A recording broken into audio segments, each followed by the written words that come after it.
নমস্কাৰ বন্ধুসকল, এয়া আমাৰ ৰাতিপুৱাৰ পৰিৱেশ। এয়া আজি মই আমাৰ ফিল্ডত আহিছোঁ খোজ কাঢ়িবৰ কাৰণে। এই কুঁৱলী দেখিছেনে? এইবিলাক হ'ল গছ গছনি আৰু এইফালে ফিল্ডটো বহুত ডাঙৰ ফিল্ড হয়,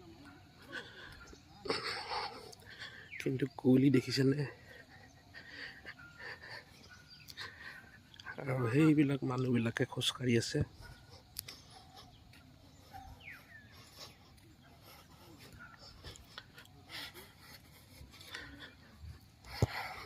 আজিকালি মানুহবিলাক